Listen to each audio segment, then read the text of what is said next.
Maria Davis, a goal-setting coach that has been helping students and teachers achieve their goals for years, and I'm here to help you do the same. I believe life isn't about chasing after what you want. It's about accessing the unique power that's already inside of you so you can step into the life of your wildest dreams. If you're looking to do life differently, live a life that's designed just for you, make your dreams a reality, and ditch the hustle, then you're in the right place. My goal for this podcast is to give you tools, resources, and tips to discover who you are at your most authentic level, help you get back in the driver's seat of your life, and send you love and encouragement along the way. Welcome to It's the Audacity for Me.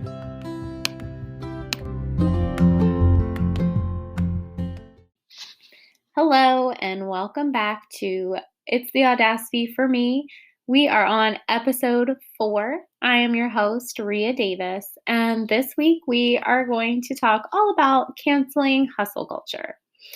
So if you don't know what hustle culture is, I like to reference the memes that you might see that say things like rise and grind, or boss babes don't sleep, or work till you die.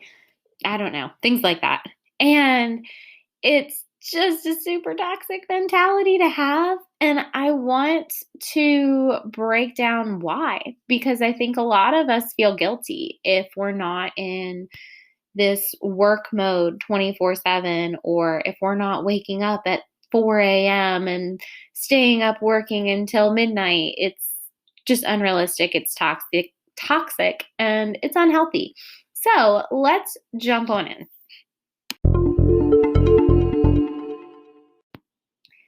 I was doing a little research before recording this episode, and I found this somewhere. It said Gen Z is considered the highest stressed generation, so the generation that has the most stress. And I'm not really shocked by that. If you think about everything that's happened in the world during the time that Gen Z, was going through childhood and adolescence, there's been a lot of stuff, right? When I was coming out of high school, the recession happened. And I think that that's when hustle culture really became more mainstream. When you think back through history and you think about, just the 40-hour work week, you get up and you go in at 9 and you come home at 5. And some people maybe had the opportunity for overtime, but it was just kind of, you go to work, you come home, and they're two separate lives, and you try and have a work-life balance. But once the economy went downhill, people needed more than what their regular job was providing, more than what the 9-to-5 could give them. And I really think that's when hustle culture started, or like I said, became more mainstream. But when you think about why that is, right? If you think about the recession and the economy at that time, ultimately this need to hustle, and really what you could just call romanticized workaholism, it's all driven by capitalism. Because in capitalism, you can work really hard and you can climb the ladder and, make more and get promotions and things like that the harder that you work, which is sort of true. But if you shift your perspective just a little bit, you can think about it this way. If you are working hard to climb the ladder, are you really climbing a ladder, or are you climbing over others? Because a lot of times it really seems like hustle culture, or, the hustle and the climbing of the ladder is really throwing people down as you go. And there's a constant pressure to participate in hustle culture. The more and more people that are, bragging about their 18-hour day or only sleeping 3 hours, that just leads more and more people to romanticize it and want to be like that. And you really don't see people with a work-life balance anymore. You see people with work, and there's not much life outside of it, or work becomes who they are. And the reason that this is so bad for society as a whole is because it's really focused on what you can do, your output, what you can contribute, rather than who you are. In a society that values who you are, it's all about, it doesn't matter, how many hours you put in, it's more about the product versus what you can put out. You're just pumping as much of yourself out as you can, and you don't have a chance to really understand who you are and just relax in general, but you don't have a chance to get to know yourself and enjoy spending time with yourself and your family and your friends because you're constantly working. So it really leads to a society of people that are basically robots because, again, it's not about who they are, it's about what they can do. So I want to offer a little bit of a perspective shift. If maybe you're one of the people out there that are thinking, yeah, you're right, but at the same time, if I don't work 18-hour days, I can't make money and things like that. So, or if I don't work hard, I won't be successful. If you have that mentality, I just want to see if I can shift your perspective just a little bit.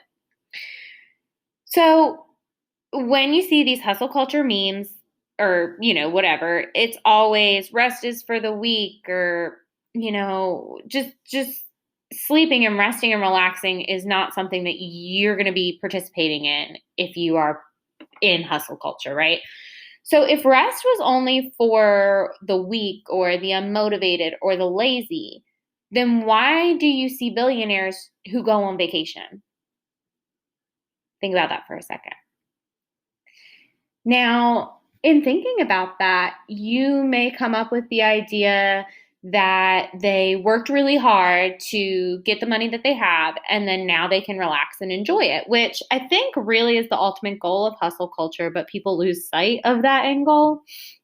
But it's not because they worked really hard. Maybe it is, and I'm not saying people didn't work hard to get where they were, but most of the time it's because they knew how to work. They knew how to work smarter and not harder. Because I want to give another example on the opposite end of this. If hard work really truly got you to that sweet spot in life where you could just take it easy, then why are there people who work 2 to 3 jobs and they're working 18-hour days, but it's because they're going from one job to the next and they're doing that just to survive, just to make ends meet. Their lights might not be on. They might not have groceries. They are doing that just to survive. I'm not saying that everybody that works 2 jobs is, just to survive, but, some people have a hustle for extra spending money or whatever, but there are people out there who are working super, super hard and they're not getting much return. They're certainly not going on vacation. They don't have billions of dollars. So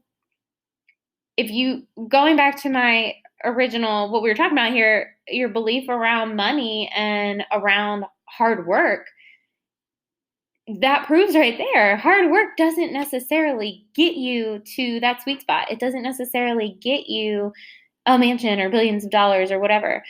And I really kind of want to go a step further here and say that hustle culture is harmful, right? We already know that. Stress and all that, it's harmful to your body, it's harmful to the people around you.